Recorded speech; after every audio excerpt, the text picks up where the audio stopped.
വാഗർത്താവിവ സംപൃക്തൗ വാഗർത്തപ്രതിപത്തയേ ജഗതഃ പിതരൗ വന്ദേ പാർവതീ പരമേശ്വരൗ. നമസ്കാരം. ഇന്ന് 5ാം ക്ലാസ്സിലെ പാഠഭാഗം നോക്കാം. അപ്പോൾ സംസ്കൃതം പഠിക്കാൻ തുടങ്ങുമ്പോൾ ആദ്യമായിട്ട് അക്ഷരങ്ങൾ എഴുതാൻ നല്ലവണ്ണം പഠിക്കുന്നതോടൊപ്പം അത് ശരിയായ രീതിയിൽ ഉച്ചരിക്കാൻ കൂടി പഠിക്കണം. ഈ ടെക്സ്റ്റ് ബുക്കിൻ്റെ അവസാന ഭാഗത്ത് നോക്കിയാൽ അവിടെ സംസ്കൃതം അക്ഷരമാല കൊടുത്തിരിക്കുന്നുണ്ട്. അത് ഒരു പ്രാവശ്യം ഉച്ചരിച്ച് നോക്കാം. അ ആ ഇ ഈ ഉ ഊ ഋ ഋ ള എ ഐ ഓ ഔ അം അഹ് ക ഖ ഗ ഘ ങ ച ഛ ജ ഝ ഞ ട ഠ ഡ ഢ ണ ത ഥ ദ ധ ന പ ഫ ബ ഭ മ യ ര ല വ ശ ഷ സ ഹ. അപ്പോൾ നമ്മൾ ഓരോ വാക്ക് പറയുമ്പോഴും ഓരോ വാക്യം വായിക്കുമ്പോഴൊക്കെ ആയാലും ഓരോ അക്ഷരങ്ങളും അതിൻ്റെ ശരിയായ രീതിയിൽ ഉച്ചരിക്കണം. അപ്പോൾ ഇവിടെ ഒന്നാമത്തെ പാഠം നോക്കാം. സുന്ദര പ്രകൃതി എന്നുള്ളതാണ് ഒന്നാമത്തെ യൂണിറ്റ്. അപ്പോൾ പ്രകൃതിയെ പറ്റിയിട്ടാണ് ഈ ഒരു പാഠം. സുന്ദരമായ പ്രകൃതി, അപ്പോൾ പരിസ്ഥിതിയെ സംബന്ധിച്ചിട്ടുള്ള ഒരു പാഠമാണ്, ഒരു യൂണിറ്റാണ് ഇതെന്ന് നമുക്ക് മനസ്സിലാവുന്നു. സുന്ദര പ്രകൃതി. വായിച്ചു നോക്കാം. സർവചരാചരാണാം ആവാസസ്ഥാനം ഭവതി പ്രകൃതി. സർവചരാചരാണാം ആവാസസ്ഥാനം ഭവതി പ്രകൃതി. എല്ലാ ചരാചരങ്ങളുടെയും ആവാസസ്ഥാനമാണ് പ്രകൃതി. അതായത് നമ്മൾ കാണുന്നുണ്ടല്ലോ, ചലിക്കുന്നതും ചലിക്കാത്തതുമായ, അതായത് ജീവനുള്ളതും ജീവനില്ലാത്തതുമൊക്കെ ആയിട്ടുള്ള പല പല വസ്തുക്കളുടെ താമസ സ്ഥലം ഏതാണ്? പ്രകൃതിയാണ്. ആവാസസ്ഥാനം ഏതാണ്? പ്രകൃതിയാണ്. നമ്മളൊക്കെ നിലനിൽക്കുന്നത് എവിടെയാണ്? ഇപ്പോൾ നമ്മുടെ കണ്ണിലൂടെ നോക്കുമ്പോൾ നമ്മൾ ഈ പ്രകൃതിയിലാണ് ജീവിക്കുന്നത്, അല്ലേ? സാ പ്രകൃതി അതീവ സുന്ദരി. അപ്പോൾ നമുക്ക് ചുറ്റുമുള്ള ഈ പ്രകൃതി വളരെ മനോഹരിയാണ്. സാ പ്രകൃതി, ഈ പ്രകൃതി, ആ പ്രകൃതി അതീവ സുന്ദരി, അതീവ മനോഹരിയാണ്, അല്ലേ? നല്ല ഭംഗിയുള്ള പുഴകളും മലകളും പാടങ്ങളും ഒക്കെ വൃക്ഷലതാദികളും ഒക്കെ നിറഞ്ഞ ഈ പ്രകൃതി വളരെ മനോഹരിയാണ്. തസ്യാഹ സൗന്ദര്യം വിഭവസമൃദ്ധിശ്ച സംരക്ഷണീയം പരിപാലനീയഞ്ച. തസ്യാഹ സൗന്ദര്യം, ഈ പ്രകൃതിയുടെ സൗന്ദര്യം, വിഭവസമൃദ്ധിശ്ച, വിഭവസമൃദ്ധിയും, പ്രകൃതിയിൽ നിന്ന് നമുക്ക് എന്തൊക്കെ കിട്ടുന്നുണ്ട്? നമുക്ക് ജീവിക്കാൻ ആവശ്യമായ എല്ലാം പ്രകൃതിയിൽ നിന്നാണ് കിട്ടുന്നത്, അല്ലേ? നമ്മൾ ശ്വസിക്കുന്ന വായു, നമ്മൾ കുടിക്കുന്ന ജലം, നമ്മൾ കഴിക്കുന്ന ആഹാരം, നമ്മൾ നിലയുറപ്പിച്ച് നിൽക്കുന്നത് എല്ലാം പ്രകൃതിയിലാണ്. അപ്പോൾ പ്രകൃതിയിലുള്ള വിഭവങ്ങളെയും പ്രകൃതി നമുക്ക് ജീവിക്കാൻ വേണ്ടിയിട്ട് കരുതി വച്ചിരിക്കുന്ന വിഭവങ്ങളെയും നമ്മൾ സംരക്ഷിക്കണം. എന്താണ്? ഔഷധങ്ങളായിക്കോട്ടെ, പ്രാണവായുവായിക്കോട്ടെ, ജലമാകട്ടെ, ഇതിനെയൊക്കെ നമ്മൾ സംരക്ഷിക്കണം. പരിപാലനീയഞ്ച, പരിപാലിക്കുകയും വേണം. വളരെ ശ്രദ്ധയോടുകൂടി വേണം നമ്മൾ ഈ പ്രകൃതിയിൽ ഇടപെടാൻ. വായു മലിനമാക്കാതെ, ജലം മലിനമാക്കാതെ, പ്രകൃതിയിൽ നിന്ന് നമുക്ക് കിട്ടുന്ന വിഭവങ്ങളെ അമിതമായി ഉപയോഗിച്ച് പ്രകൃതിയെ ചൂഷണം ചെയ്യാതെ ഒക്കെ വേണം ഇവിടെ ജീവിക്കാൻ. അസ്മിൻ ഏകകെ. അപ്പോൾ ഏകദേശം നമുക്കൊരു ധാരണ കിട്ടി എന്താണ് ഈ പാഠത്തിൽ പറയുന്നത്. പ്രകൃതിയെ പറ്റിയാണ് ഈ ഒരു യൂണിറ്റിൽ പറയുന്നത്. അപ്പോൾ ഈ യൂണിറ്റിൽ അസ്മിൻ ഏകകെ, ഈ യൂണിറ്റിൽ ജീവനം മനോഹരം, അവധാനേന കർത്തവ്യം, വർഷാചിത്രം ഇതി ത്രയഃ പാഠാഃ സമായോജിതാഃ വർത്തന്തെ. അസ്മിൻ ഏകകെ, ഈ ഒരു യൂണിറ്റിൽ ത്രയഃ പാഠാഃ, 3 പാഠങ്ങളാണ് സമായോജിതാഃ വർത്തന്തെ ഉൾപ്പെടുത്തിയിരിക്കുന്നത്. ഏതൊക്കെയാണ്? ജീവനം മനോഹരം, അതൊരു പാഠം. അവധാനേന കർത്തവ്യം, അത് 2ാമത്തെ പാഠം. വർഷാചിത്രം, ഇത് 3ാമത്തെ പാഠം. ഇങ്ങനെ 3 പാഠങ്ങളാണ് ഇതിലുള്ളത്. അപ്പോൾ ആദ്യത്തെ പാഠം എന്താണ്? ജീവനം മനോഹരം. പ്രഥമഃ പാഠഃ ജീവനം മനോഹരം. ആദ്യത്തെ പാഠത്തിൻ്റെ പേരാണ് ജീവനം മനോഹരം. അപ്പോൾ ഇവിടെ എഴുതിയിരിക്കുന്നത് നമുക്ക് നോക്കാം. പ്രകൃതി ജീവദായിനി ആനന്ദദായിനി ച ഭവതി. പ്രകൃതി എന്താണ്? ജീവദായിനിയാണ്. നമ്മുടെയൊക്കെ ജീവൻ നിലനിൽക്കുന്നത് തന്നെ പ്രകൃതി ഉള്ളത് കൊണ്ടാണ്, അല്ലേ? അതോടൊപ്പം പ്രകൃതി ആനന്ദദായിനി കൂടിയാണ്. വളരെയധികം മനോഹരിയാണ് ഈ പ്രകൃതി. അപ്പോൾ പ്രകൃതിയുടെ മനോഹാരിത കാണുമ്പോൾ നമുക്ക് എന്താണ് ഉണ്ടാകുന്നത്? സന്തോഷമുണ്ടാകുന്നു, ആനന്ദമുണ്ടാകുന്നു. അതുകൊണ്ട് പ്രകൃതി ആനന്ദത്തെ തരുന്നവളാണ്, ആനന്ദദായിനിയാണ്. തത്ര വൃക്ഷലതാദയഃ പക്ഷിമൃഗാദയശ്ച പരസ്പരസ്നേഹേന ജീവന്തി. തത്ര, ഈ പ്രകൃതിയിൽ, വൃക്ഷലതാദയഃ സസ്യലതാദികൾ, വൃക്ഷങ്ങളും വള്ളിച്ചെടികളുമൊക്കെ പരസ്പരസ്നേഹേന ജീവന്തി, പരസ്പരം അങ്ങോട്ടും ഇങ്ങോട്ടും സ്നേഹിച്ച് ജീവിക്കുന്നു. അതുപോലെ പക്ഷിമൃഗാദയശ്ച, പക്ഷികളും മൃഗങ്ങളുമൊക്കെ പരസ്പരം അങ്ങോട്ടും ഇങ്ങോട്ടും ആശ്രയിച്ചും സ്നേഹിച്ചുമൊക്കെ ജീവിക്കുന്നു. ഏതദേവ ജീവനം പ്രകൃതേഹി സൗന്ദര്യം ഭവതി. ഈയൊരു ജീവിതമാണ് പ്രകൃതിയുടെ സൗന്ദര്യം. ഏത് ജീവിതമാണ്? വൃക്ഷലതാദികളും പക്ഷിമൃഗാദികളുമൊക്കെ അങ്ങോട്ടും ഇങ്ങോട്ടും ആശ്രയിച്ച് പരസ്പര സ്നേഹത്തിൽ ജീവിക്കുന്നു. ഈ ഒരു ജീവിതം പ്രകൃതിയുടെ സൗന്ദര്യമാണ്. അപ്പോൾ അതാണ് പാഠത്തിൻ്റെ പേരാണ് എന്താണ്? ജീവനം മനോഹരം. ഈ ജീവിതം എന്താണ്? മനോഹരമാണ്. ഏതാദൃശീം പ്രകൃതി സൗന്ദര്യവർണ്ണനാത്മികാം ഏകാം കവിതാം പഠാമഹ. ഏതാദൃശീം പ്രകൃതി സൗന്ദര്യവർണ്ണനാത്മികാം ഏകാം കവിതാം പഠാമഹ. ഏതാദൃശീം, ഇങ്ങനെയുള്ള പ്രകൃതി സൗന്ദര്യവർണ്ണനാത്മികാം, പ്രകൃതിയുടെ സൗന്ദര്യത്തെ വർണ്ണിക്കുന്ന ഏകാം കവിതാം പഠാമഹ, ഒരു കവിതയെ നമുക്ക് പഠിക്കാം എന്നാണ് ഇവിടെ പറയുന്നത്. അപ്പോൾ എന്താണ് ഈ കവിതയിൽ പറയുന്നത്?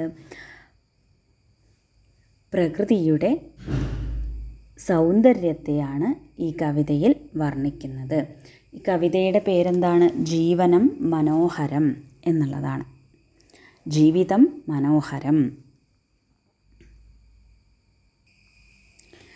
അപ്പോൾ നമുക്ക് ആദ്യം ഈ കവിത മൊത്തമായിട്ടൊന്ന് ചൊല്ലി നോക്കാം. നമുക്കിഷ്ടപ്പെട്ട ട്യൂണിൽ ഇത് പാടാം.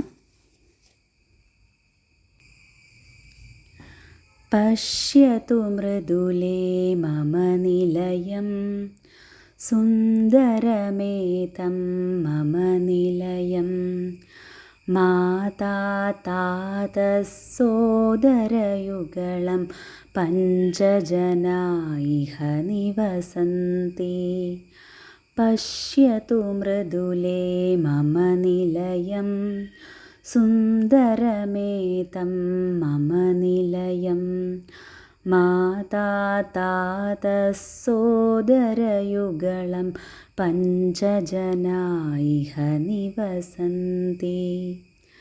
പശ്യതു മാമകമുദ്യാനം വിവിധസുമാന്യപി വിലസന്തി अशोकचम्पकमन्दाराणां लसन्ति नूतनकुसुमानि पश्यतु मृदुले मम निलयं सुन्दरमेतं मम निलयं माता तातः सोदरयुगलं पञ्चजना इह निवसन्ति मधुरं गायति पिकपोतः रुचिरं नृत्यति केकिगणः काकाहंसा कीरकपोता नीडान्येवं रचयन्ति पश्यतु मृदुले मम निलयं सुन्दरमेतं मम निलयं माता तातः सोदरयुगलं पञ्चजना इह निवसन्ति कुहरे निवसति खलु शशको गृहे च शुनको मार्जारः सन्ततमेवं वयमिह सर्वे सामोदं सखि निवसामः पश्यतु मृदुले मम निलयं सुन्दरमेतं मम निलयं माता तातः सोदरयुगलं पञ्चजना इह निवसन्ति. അപ്പോൾ നമുക്ക് ഈ കവിതയുടെ അർത്ഥം നോക്കാം. പശ്യതു മൃദുലേ മമ നിലയം. മൃദുലേ, മൃദുല എന്ന ഒരു കുട്ടിയുടെ പേരാണ്. അപ്പോൾ ആ കുട്ടിയോട് പറയാണ്, മൃദുലേ പശ്യതു, മൃദുലേ നോക്കൂ. എങ്ങോട്ടാണ് നോക്കാൻ പറയുന്നത്? മമ നിലയം, എൻ്റെ വീട്ടിലേക്ക് നോക്കൂ. സുന്ദരം ഏതം സുന്ദരം മമ നിലയം, ഈ വളരെ മനോഹരമായിട്ടുള്ള സുന്ദരമായിട്ടുള്ള എൻ്റെ വീട്ടിലേക്ക് നോക്കൂ. മാതാ താതഃ സോദരയുഗളം. മാതാ അമ്മ, താതൻ എന്ന് പറഞ്ഞാൽ അച്ഛൻ, സോദരയുഗളം എന്ന് പറഞ്ഞാൽ 2 സഹോദരന്മാർ, പിന്നെ ഞാനും. അങ്ങനെ പഞ്ചജനാഹ 5 പേരാണ് ഇവിടെ ഇഹ നിവസന്തി, ഇവിടെ താമസിക്കുന്നത്. അപ്പോൾ മൃദുലേ മമ ഏതം സുന്ദരം നിലയം പശ്യതു, മൃദുലേ എൻ്റെ ഈ മനോഹരമായിട്ടുള്ള വീട്ടിലേക്ക് നോക്കൂ. ഇവിടെ ആരൊക്കെയാണുള്ളത്? മാതാ അമ്മയുണ്ട്, താതഃ അച്ഛനുണ്ട്, സോദരയുഗളം 2 സഹോദരന്മാരുണ്ട്. അങ്ങനെ എന്നെയും കൂട്ടിയിട്ട് പഞ്ചജനാഹ 5 പേരാണിവിടെ താമസിക്കുന്നത് എന്നതാണ് ആദ്യത്തെ 4 വരിയുടെ അർത്ഥം. ഈ അടുത്ത 4 വരി നോക്കുകയാണെങ്കിൽ, പശ്യതു മാമകമുദ്യാനം വിവിധ സുമാന്യപി വിലസന്തി അശോകചമ്പകമന്ദാരാണാം ലസന്തി നൂതന കുസുമാനി. മാമകം ഉദ്യാനം പശ്യതു, എൻ്റെ പൂന്തോട്ടത്തിലേക്ക് നോക്കൂ. വിവിധ സുമാന്യപി വിലസന്തി, പലതരത്തിലുള്ള പൂക്കളാണിവിടെ ഉള്ളത്. ഏതൊക്കെയാണ്? അശോകം, ചമ്പകം, മന്ദാരം, ഇതിൻ്റെയൊക്കെ പൂക്കൾ ഇവിടെ, പുതിയ പൂക്കൾ ഇവിടെ ഉണ്ട്. പൂക്കളാൽ നിറഞ്ഞിരിക്കുകയാണ് എൻ്റെ ഉദ്യാനം, അത് നോക്കൂ എന്നാണ് ഈ അടുത്ത 4 വരിയുടെ അർത്ഥം. ഇനി അടുത്ത 4 വരി എടുത്താൽ, മധുരം ഗായതി പികപോതഃ രുചിരം നൃത്യതി കേകിഗണഃ കാകാ ഹംസാ കീരകപോത നീടാന്യേവം രചയന്തി. പികപോത എന്ന് പറഞ്ഞാൽ കുയിലിൻ്റെ കുഞ്ഞ്. പികപോത മധുരം ഗായതി, കുയിലിൻ്റെ കുഞ്ഞ് വളരെ മനോഹരമായിട്ട് പാടുന്നു. കേകിഗണ രുചിരം നൃത്യതി, മയിലുകൾ, കേക്കി എന്ന് പറഞ്ഞാൽ മയിൽ, അപ്പം മയിലുകളുടെ ഗണം എന്ന് പറഞ്ഞാൽ മയിലുകളുടെ കൂട്ടം വളരെ മനോഹരമായിട്ട് നൃത്തം ചെയ്യുന്നു. പിന്നെയോ കാക്കകൾ, ഹംസങ്ങൾ, കീരകപോതാ എന്ന് വെച്ചാൽ തത്തകളും പ്രാവുകളുമൊക്കെ നീടാനി ഏവം രചയന്തി കൂടുകൂട്ടുന്നു എന്ന് പറയാണ്. അപ്പം ഇങ്ങനെയൊക്കെ അവിടെയുള്ള കാഴ്ചകൾ, തൻ്റെ വീടിന് ചുറ്റുമുള്ള കാഴ്ചകൾ പറയാണ്. ഇനി എന്താണ്? കുഹരേ നിവസതി ഖലു ശശകോ ഗൃഹേ ച ശുനകോ മാർജാര സന്തതമേവം വയമിഹ സർവേ സാമോദം സഖി നിവസാമ. ശശകഃ എന്ന് പറഞ്ഞാൽ മുയൽ. മുയൽ എവിടെ താമസിക്കണത്? കുഹരേ നിവസതി, മാളത്തിൽ താമസിക്കുന്നു. ഗൃഹീച്ച, വീട്ടിലോ? ശുനകൻ, പട്ടിയുണ്ട്. മാർജാരഹ, പൂച്ചയുണ്ട്. സന്തതമേവം വയമിഹ സർവേ, ഇങ്ങനെ എല്ലായ്പ്പോഴും ഞങ്ങൾ എല്ലാവരും കൂടി സാമോദം സഖി നിവസാമ, വളരെ സന്തോഷത്തോടുകൂടി ഇവിടെ ജീവിക്കുകയാണ് എന്ന് പറയാണ്. അപ്പോൾ ഒരു കുട്ടി തൻ്റെ സഖിയായിട്ടുള്ള, കൂട്ടുകാരിയായിട്ടുള്ള മൃദുലയോട് തൻ്റെ വീടിന് ചുറ്റുമുള്ള കാഴ്ചകളും കാട്ടിക്കൊണ്ട് പറയാണ്, ഞങ്ങളിവിടെ സന്തോഷമായിട്ട് ഈ മരങ്ങളും അതുപോലെ അതിൽ താമസിക്കുന്ന പക്ഷികളും ഞങ്ങൾക്ക് ചുറ്റുമുള്ള മൃഗങ്ങളെയും ഒക്കെ അങ്ങോട്ടും ഇങ്ങോട്ടും സ്നേഹിച്ച് ഇവിടെ സന്തോഷത്തോടു കൂടി ജീവിക്കുകയാണ് എന്നാണ് ഈ കവിതയുടെ അർത്ഥം. തൻ്റെ കൂട്ടുകാരിയോട് പറയാണ് ഒരു കവിതയിലൂടെ. അപ്പോൾ ഇതുവരെ പറഞ്ഞ കാര്യങ്ങൾ ഒന്നുകൂടി വായിച്ചിട്ട് നമുക്ക് ഇന്നിവിടെ നിർത്താം. പ്രഥമഃ പാഠഃ ജീവനം മനോഹരം. പ്രകൃതിഃ ജീവദായിനി ആനന്ദദായിനി ച ഭവതി. തത്ര വൃക്ഷലതാദയഃ പക്ഷിമൃഗാദയശ്ച പരസ്പരസ്നേഹേന ജീവന്തി. ഏതദേവ ജീവനം പ്രകൃതേഃ സൗന്ദര്യം ഭവതി.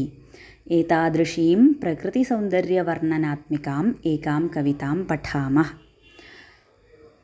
പശ്യതു മൃദുലേ മമ നിലയം സുന്ദരമേതം മമ നിലയം മാതാ താതഃ സോദരയുഗളം പഞ്ചജനാ ഇഹ നിവസന്തി. പശ്യതു മാമകമുദ്യാനം വിവിധസുമാന്യപി വിലസന്തി അശോകചമ്പകമന്ദാരാണാം ലസന്തി നൂതനകുസുമാനി. മധുരം ഗായതി പികപോതഃ രുചിരം നൃത്യതി കേകിഗണഃ കാകാ ഹംസാ കീരകപോതാ നീഡാന്യേവം രചയന്തി. കുഹരേ നിവസതി ഖലു ശശകോ ഗൃഹേ ച ശുനകോ മാർജാരഃ സന്തതമേവം വയമിഹ സർവേ സാമോദം സഖി നിവസാമ. ഇനി അടുത്ത ക്ലാസ്സിൽ ബാക്കി ഭാഗങ്ങൾ നോക്കാം.